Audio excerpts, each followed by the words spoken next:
दमयंती द्वारा राजा नल की परीक्षा, पहचान, मिलन, राज्य प्राप्ति। बृहदर्षि जी कहते हैं, युधिष्ठिर विधर्म नरेश भीमक ने अयोध्यापति ऋतुपर्ण का खूब स्वागत सत्कार किया। ऋतुपर्ण को अच्छे स्थान में ठहरा दिया गया। उन्हें कुंडनपुर में स्वयंवर का कोई चिन्ह दिखाई नहीं पड़ा। भीमक को इस बात का बिल्कुल पता नहीं था कि राजा ऋतुपर्ण मेरी पुत्री के स्वयंवर का निमंत्रण पाकर यहाँ आई हैं। उन्होंने कुशल मंगल के बाद पूछा कि आप यहाँ किस उद्देश्य से पधारे हैं। ऋतुपर्ण भी स्वयंवर की कोई तैयारी ना देखकर निमंत्रण की बात दबा दी और कहा, मैं तो केवल आपको प्रणाम करने के लिए ही चला आया हूँ। भीमक सोचने लगे कि 100 योजन से भी अधिक दूर कोई प्रणाम करने के लिए नहीं आ सकता। अस्तु आगे चलकर ये बात खुल ही जाएगी। भीमक ने बड़े सत्कार के साथ आग्रह करके ऋतुपर्ण को अपने यहाँ रख लिया। बाहुक भी वार्ष्णेय के साथ अश्वशाला में ठहर कर घोड़ों की सेवा में संलग्न हो गया।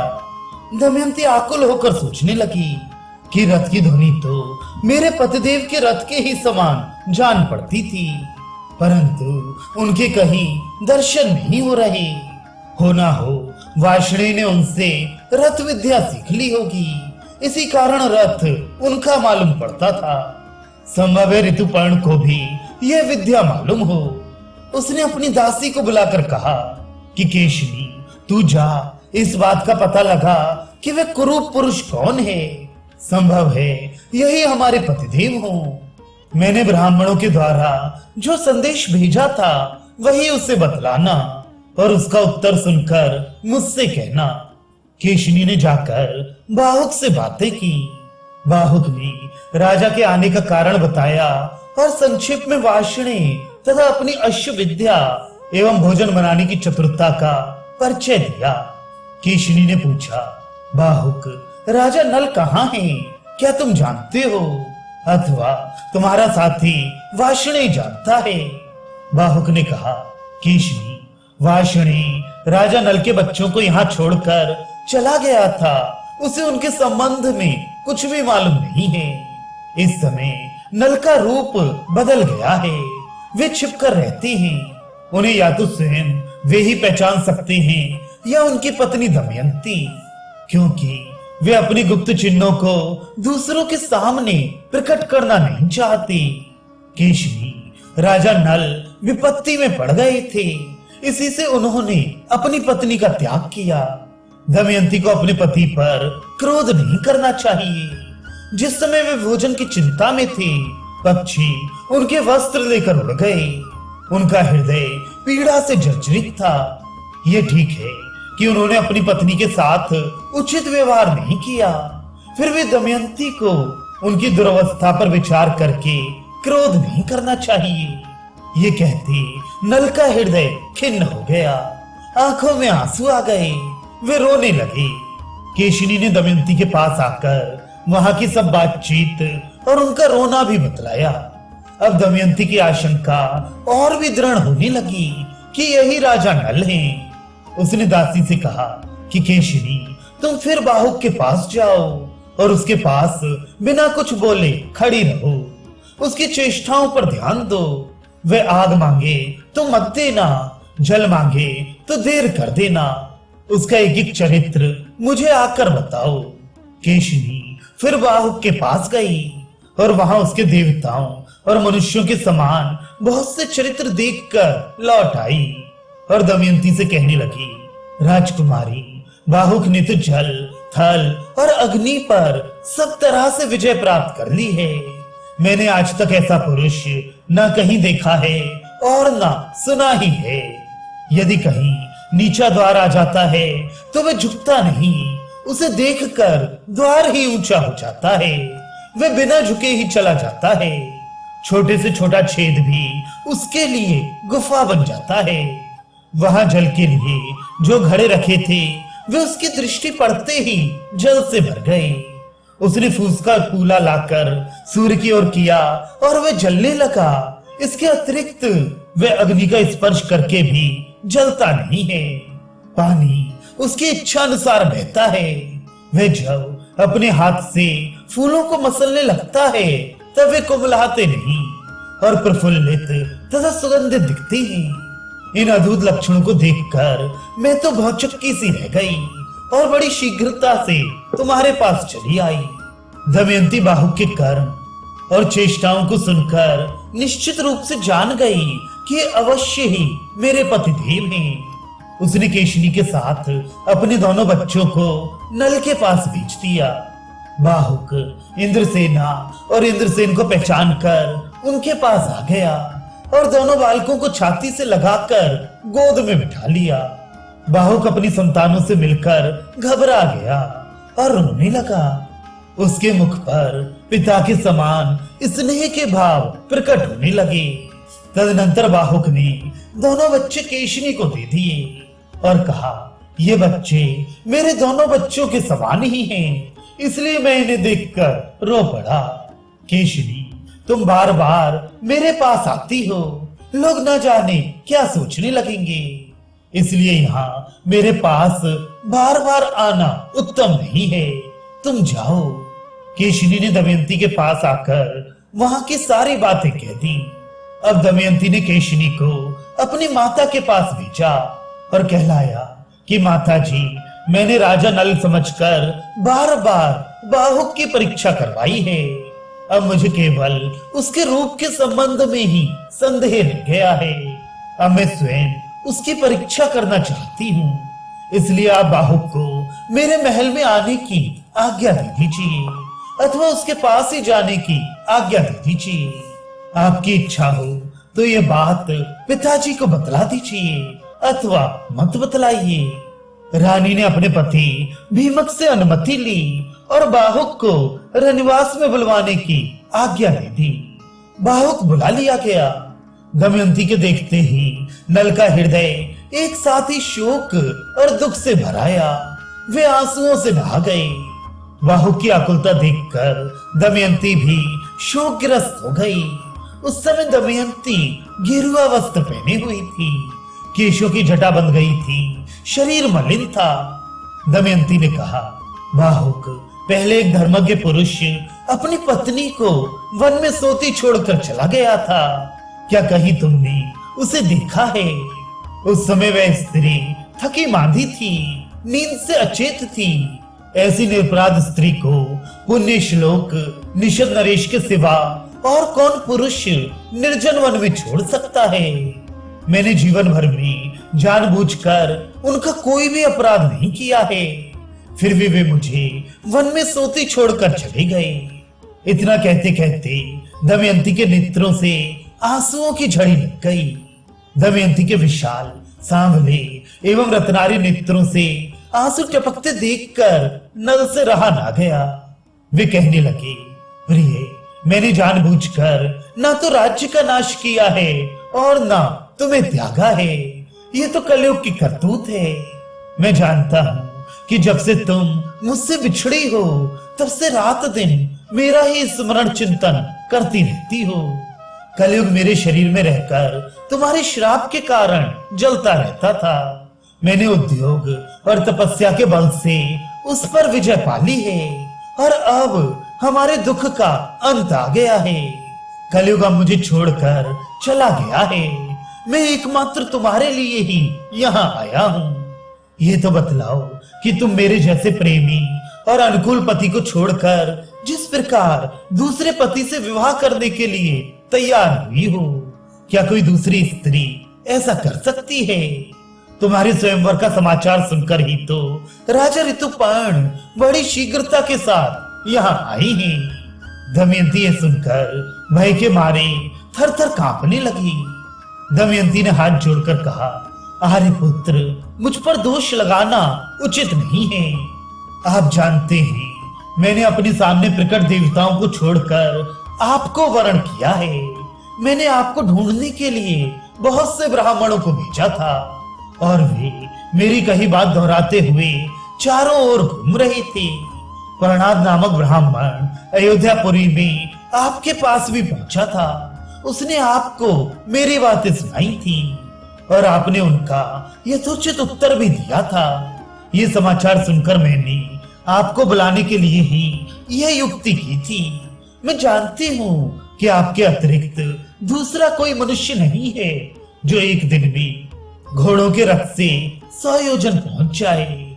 मैं आपके चरणों का स्पर्श करके शपथ पूर्वक सत्य सत्य कहती हूँ कि मैंने कभी मन से भी पर पुरुष का चिंतन नहीं किया है। यदि मैंने कभी मन से भी पाप कर्म किया हो तो निरंतर भूमि पर विचरने वाले वायुदेव, भगवान सूर्य और मन के देवता चंद्रमा मेरे प्राणों का नाश कर दें। ये तीनों देवता सकल भूमंडल में विचरते हैं, वे सच्ची बात बतला दें। और यदि मैं पापनी हूँ तो मुझे त्याग दे। उसी समय वायु ने अंतरिक्ष में स्थित होकर कहा, राजन, मैं सत्य कहता हूँ कि दमयंती ने कोई पाप नहीं किया है। इसने 3 वर्ष तक अपने उज्जवलशील व्रत की रक्षा की है। हम लोग इसके रक्षक रूप में नहीं हैं और इसकी पवित्रता के साक्षी हैं। इसने स्वयंवर की सूचना तो तुम्हें ढूंढने के लिए ही दी थी। वास्तव में दमयंती तुम्हारी योग्य है और तुम दमयंती की योग्य हो। कोई शंका ना करो और इसे स्वीकार करो। जिस समय पवन देवता ये बात कह रहे थे उसी समय आकाश से पुष्पों की वर्षा होने लगी। देवताओं की दुंदुभियां बजने लगी। शीतल मंद सुगंध वायु चलने लगी। ऐसा अद्भुत दृश्य देखकर राजा नल ने अपना संदेह छोड़ दिया और नागराज कर्कोटक का दिया हुआ वस्त्र ओढ़कर उसका स्मरण किया। उनका शरीर तुरंत पूर्ववत हो गया। दमयंती राजा नल को पहले के रूप में देखकर उनसे लिपट गई और रोने लगी। राजा नल ने भी प्रेम के साथ दमयंती को गले से लगाया और दोनों बालकों की छाती से लिपटाकर उनके साथ प्यार की बातें करने लगी। सारी रात दमयंती के साथ बातचीत करते में ही बीत गई। प्रातः काल होने पर नहा धो सुंदर वस्त्र पहनकर दमयंती और राजा नल भीमक के पास गए और उनके चरणों में प्रणाम किया। भीमक ने बड़े आनंद से उनका सत्कार किया और आश्वासन दिया। बात की बात में ये समाचार सर्वत्र पहुंच गया। नगर के नर नारी आनंद में भरकर उत्सव मनाने लगे। देवताओं की पूजा हुई। जब राजा ऋतुपर्ण को ये बात मालूम हुई कि बाहुक के रूप में तो राजा नल ही थे, वहां आकर ये अपनी पत्नी से मिल गए। तब उन्हें बड़ा आनंद हुआ और उन्होंने नल को अपने पास बुलवाकर क्षमा मांगी। राजा नल ने उनके व्यवहारों की उत्तमता बताकर प्रशंसा की और उनका सत्कार किया। साथ ही उन्हें अश्व विद्या भी सिखा दी। राजा ऋतुपर्ण किसी दूसरे सारथी को लेकर अपने नगर चले गए। राजा नल 1 महीने तक कुंडिन नगर में ही रहे। तदनंतर अपने ससुर भीमक की आज्ञा लेकर थोड़े से लोगों को साथ ले निषद देश के लिए रवाना हुए। राजा भीमक ने एक श्वेत वर्ण का रथ, 16 हाथी, 50 घोड़े और 600 पैदल राजा नल के साथ भेज दिए। अपने नगर में प्रवेश करके राजा नल पुष्कर से निकले और बोले कि या तो तुम कपट भरे जुए का खेल फिर मुझसे खेलो या धनुष पर डोरी चढ़ाओ। पुष्कर ने हंसकर कहा, अच्छी बात है, तुम्हें दांव पर लगाने के लिए फिर धन मिल गया। आओ, अब की बार तुम्हारे धन तथा दमयंती को भी जीत लूंगा। राजा नल ने कहा, अरे भाई, जुआ खेल लो, बकते क्या हो, हार जाओगे तो तुम्हारी क्या दशा होगी जानते हो। जुआ होने लगा। राजा नल ने पहले ही दाम में पुष्कर के राज्य, रत्नों के भंडार और उसके प्राणों को भी जीत लिया। उन्होंने पुष्कर से कहा कि ये सब राज्य मेरा हो गया। अब तुम दमयंती की ओर आंख उठाकर भी नहीं देख सकते। तुम दमयंती के सेवक हो। अरे मूढ़, पहली बार भी तुमने मुझे नहीं जीता था। वह काम कलयुग का था। तुम्हें इस बात का पता नहीं है। मैं कलयुग के दोष को तुम्हारे सिर पर मरना नहीं चाहता। तुम अपना जीवन सुख से बिताओ, मैं तुम्हें छोड़े देता हूँ। तुम्हारी सब वस्तुएं और तुम्हारे राज्य का भाग भी दे देता हूँ। तुम पर मेरा प्रेम पहले के ही समान है। तुम मेरे भाई हो। मैं कभी तुम पर अपनी आंख टेढ़ी नहीं करूंगा। तुम 100 वर्ष तक जियो। राजा नल ने इस प्रकार कहकर पुष्कर को धैर्य दिया और उसे अपने हृदय से लगाकर जाने की आज्ञा दी। पुष्कर ने हाथ जोड़कर राजा नल को प्रणाम किया और कहा, जगत में आपकी अक्षय कीर्ति हो और आप 10,000 वर्ष तक सुख से जीवित रहें। आप मेरे अन्नदाता और प्राणदाता हैं। पुष्कर बड़े सत्कार और सम्मान के साथ 1 महीने तक राजा नल के नगर में ही रहा। तदनंतर सेना, सेवक और कुटुंबियों के साथ अपने नगर में चला गया। राजा नल भी पुष्कर को पहुंचाकर अपनी राजधानी में लौट आए। सभी नागरिक, साधारण प्रजा तथा मंत्रिमंडल के लोग राजा नल को पाकर बहुत प्रसन्न हुए। उन्होंने रोमांचित शरीर से हाथ जोड़कर राजा नल से निवेदन किया, राजेंद्र, आज हम लोग दुख से छुटकारा पाकर सुखी हुए हैं। जैसे देवता इंद्र की सेवा करते हैं, वैसे ही आपकी सेवा करने के लिए हम सब आए हैं। घर घर आनंद मनाया जाने लगा। चारों ओर शांति फैल गई। बड़े बड़े उत्सव होने लगे। राजा नल ने सेना भेजकर दमयंती को बुलवाया। राजा भीमक ने अपनी पुत्री को बहुत सी वस्तुएं देकर ससुराल भेज दिया। दमयंती अपनी दोनों संतानों को लेकर महल में आ गई। राजा नल बड़े आनंद के साथ समय बिताने लगे। राजा नल की ख्याति दूर दूर तक फैल गई। वे धर्म बुद्धि से प्रजा का पालन करने लगे। उन्होंने बड़े बड़े यज्ञ करके भगवान की आराधना की। बृहदर्षि जी कहती है, युधिष्ठिर, तुम्हें भी थोड़े ही दिनों में तुम्हारा राज्य और सगे संबंधी मिल जाएंगे। राजा नल ने जुआ खेलकर बड़ा भारी दुख मोल ले लिया था। उसे अकेले ही सब दुख भोगना पड़ा। परंतु तुम्हारे साथ तो भाई हैं, द्रौपदी है और बड़े बड़े विद्वान तथा सदाचारी ब्राह्मण हैं। ऐसी दशा में शोक करने का तो कोई कारण ही नहीं है। संसार की स्थितियां सर्वथा एक सी नहीं रहती। ये विचार करके भी उनकी अभिवृद्धि और ह्रास से चिंता नहीं करनी चाहिए। नागराज कर्कोटक, दमयंती, नल और ऋतुपर्ण की ये कथा कहने सुनने से कलयुग के पापों का नाश होता है और दुखी मनुष्यों को धैर्य मिलता है।